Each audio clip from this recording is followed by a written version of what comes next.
Welcome back to Road to Architect, Learning the Cloud as I Go. This is video B, Hybrid Reality. In the previous, we went from data center to colo to cloud, and the key message was cloud transformation is an operating model shift, not just a location change. Now we deal with the enterprise reality. Most organizations live hybrid for years. Let's design that bridge intentionally. Here's what you'll get from this video. On this channel, we learn Azure through 4 lenses: enterprise architect decisions, DevOps and operations execution, FinOps cost reality, and migration strategy. Subscribe to Road to Architect. This is part of a step-by-step series, and we're learning the cloud as I go from zero to enterprise architect. In this episode, connectivity, routing and DNS, identity, governance, security, operations, DevOps delivery, FinOps cost control, and migration waves. First, why hybrid is the default. Hybrid isn't failure, it's normal enterprise risk management. Legacy dependencies and integrations take time to unwind. Data gravity and latency make big moves slow and risky. Contracts, licenses, and hardware cycles keep some platforms in place. Mergers and uneven team maturity mean different pace of change across business units. So the goal isn't to avoid hybrid, it's to make hybrid secure, observable, and cost-aware. So what does good hybrid look like? Good hybrid has 5 outcomes: security, consistent identity and least privilege; reliability, redundant paths, predictable routing, and controlled egress; operations, unified monitoring and logging, clear ownership and rehearsed runbooks; governance, landing zones, policy as code, and consistent tagging and standards; FinOps, budgets, alerts, and unit cost thinking so spend stays proportional to value. If those are true, hybrid becomes a bridge, not chaos. Let's anchor this with a simple reference pattern.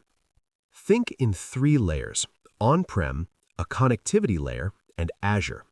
The middle layer is the trap. It's not just a link, it's routing, DNS, segmentation, and egress controls. Architect lens, treat that layer as part of your architecture baseline. Ops lens, treat it like a product, monitor it, test it, and manage change intentionally. Now connectivity choices and the baseline Azure network pattern. VPN gateway is the fast on-ramp, great for pilots and early waves. Just watch throughput and stability under load. ExpressRoute is the common enterprise standard for private connectivity and predictable performance, but it has provisioning lead time and provider dependencies. Inside Azure, Hub and Spoke is the baseline. The Hub centralizes shared services like firewall and DNS. Spokes isolate workloads so one app doesn't become everyone's incident. Design for redundancy and test failover. Don't wait for production to find the weak point. In enterprise programs, this usually means planning dual VPN tunnels or dual ExpressRoute circuits, and deciding upfront how traffic should fail over and how you will detect it in monitoring.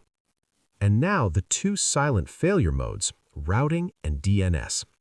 Routing and DNS decide whether hybrid feels seamless or fragile. Avoid overlapping IP ranges. It limits routing options and future growth. Be deliberate with BGP and route propagation, and validate effective routes during changes. For DNS, many enterprises keep authoritative DNS on-prem, but Azure workloads still need private name resolution for PaaS endpoints. That typically means conditional forwarding plus Azure private DNS zones with change control. Finally, resiliency. Dual circuits don't matter unless you test failover and document the recovery procedure. And centralize egress through the hub so outbound is both controlled and observable. This also makes your troubleshooting faster because you can see a single egress point instead of chasing packet paths across many spokes. With the path stable, identity becomes the control plane. In hybrid, identity is the control plane. Use Entra AD for cloud access aligned with existing directories. Standardize RBAC at the right scope, management groups, subscriptions, resources, and enforce least privilege. For admins, MFA, conditional access, and privileged identity management, so elevation is time-bound and auditable. For apps, prefer managed identities over shared keys to eliminate credential sprawl. This is one of the highest ROI areas in hybrid because it reduces both risk and incident frequency. Also, make audits routine. Access reviews, sign-in log monitoring, and periodic cleanup of legacy accounts so you don't carry temporary exceptions forever. Identity gives control. Governance gives repeatability. Landing zones are how enterprises scale cloud safely. They set the management group hierarchy, subscription structure, baseline policy initiatives, and standard naming and tagging. Separate platform subscriptions, network hub, shared services, logging, and security from workload subscriptions. Use policy initiatives to enforce standards and treat governance as code so it's versioned and reviewable. The operational win is consistency. The same tags, the same diagnostic settings, the same security baselines without relying on humans to remember checklists. Automate subscription vending so teams move fast without bypassing guardrails. Now layer on security because hybrid security is where complexity shows up. Hybrid security should be zero trust. Assume breach, verify explicitly, and least privilege. Use segmentation to minimize lateral movement. Prefer private access to paths via private endpoints or private link where feasible. Centralize inspection and outbound control in the hub firewall or NVA, and manage exceptions explicitly. Encrypt in transit and at rest with standardized key management, and treat logging and response as part of the design. Feed security signals to your SIEM and rehearse incident playbooks. Security only works if operations can see it and run it, so next is observability. A common hybrid failure is running two operating models, one on-prem, one cloud. Target one view across two worlds, standardized telemetry, clear ownership, and reusable runbooks. Use Azure Monitor, log analysis, and application insights for the cloud. Use Azure Arc to bring servers into consistent inventory and policy regardless of location. Define SLOs, on-call ownership, escalation, and runbooks. Automate drift detection and patching, and keep an explicit handoff model between what the platform team owns in the hub and landing zone versus what each workload team owns in the spokes and services. And validate DR end-to-end, including identity, DNS, and connectivity dependencies. With this foundation, hybrid becomes the runway for migration waves. Hybrid is often the runway for migration waves. Wave 1, rehost and stabilize. Validate connectivity, identity, monitoring, and backup. Success is stability.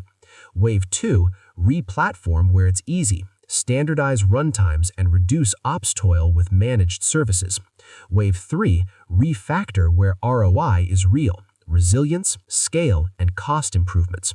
Treat migration as a portfolio. Not every app moves the same way or at the same speed, and that's normal. To execute waves predictably, you need one delivery system. DevOps doesn't stop at the cloud boundary. The goal is one delivery system, one repo, and shared standards deploying to On-Prem and Azure.